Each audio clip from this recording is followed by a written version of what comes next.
नमस्कार आपका और आपके समस्त परिवार का मेरे चैनल में हार्दिक स्वागत है। कैसे हैं आप लोग सब? आशा करते हैं सब बहुत अच्छे होंगे।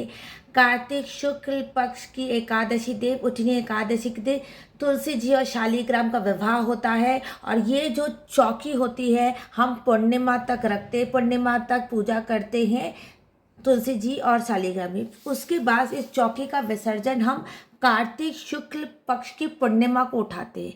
तो इस चौकी के अब सामान का अब क्या क्या करेंगे? ये जो तिल है, ये जो कलश है, ये कलश का जल तो आप पूरे घर में छीटेंगे।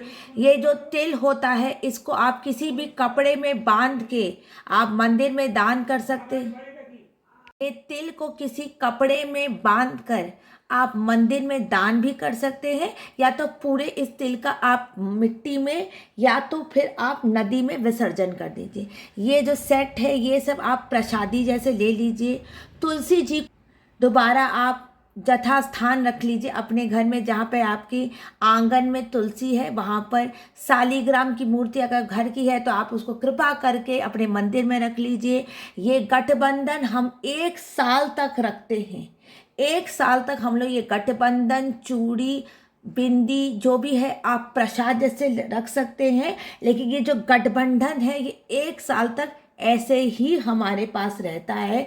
माँ का गठबंधन होता है। जयमाल की माला फूल का आप विसर्जन कर दिए, सीधे मिट्टी में डालिए या नदी में डालिए। ये नारियल का भी आप विसर्जन कर दीजिए, या तो किसी विष्णु जी के मंदिर में, विष्णु जी, गोपाल जी या गोपाल जी के मंदिर में आप दे दीजिए। जितने जले हुए मिट्टी के, जितने भी जले हुए दिए हैं मिट्टी के, उनको कृपा करके नदी में विसर्जन कर दीजिए, या तो मिट्टी में डाल दीजिए। मिट्टी में ऊपर से मत डालिए, गड्ढा करके अंदर डाल दीजिए। और ये चुन्नी, और इसको मैं प्रसाद जैसे रखती हूँ, माँ का प्रसाद जैसे रखती हूँ। ये चुन्नी को, ये साड़ी को आप पहन भी सकते हैं।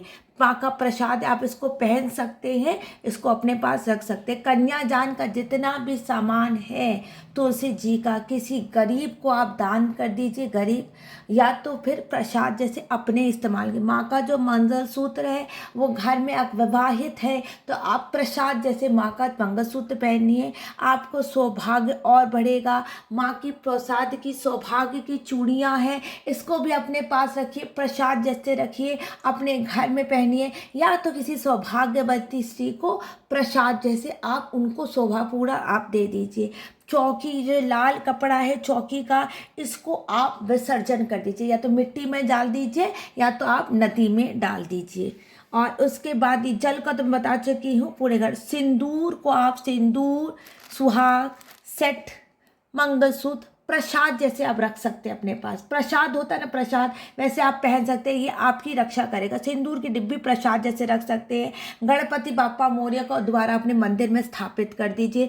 फूल वूल सबको आप विसर्जन कर दीजिए। तो इसी तरह माँ की जो चौकी है इसका हम उठाएंगे कार्तिक शुक्ल पक्ष की पूर्णिमा के दिन। माँ को कुछ भी भोग करके, अच्छा कुछ भी भोग करके, कुछ भी अन्न का, कार्तिक पूर्णिमा के दिन आपका व्रत रहता है तो आप कुछ भी प्रसादी भोग करके माँ की इस चौकी को आप उठाएंगे।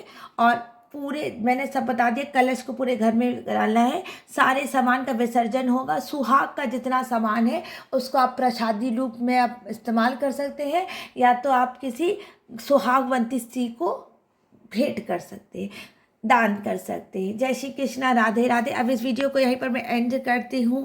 कृपा करके मेरे चैनल को लाइक कर दे, सब्सक्राइब कर दे। जय श्री कृष्णा, राधे राधे।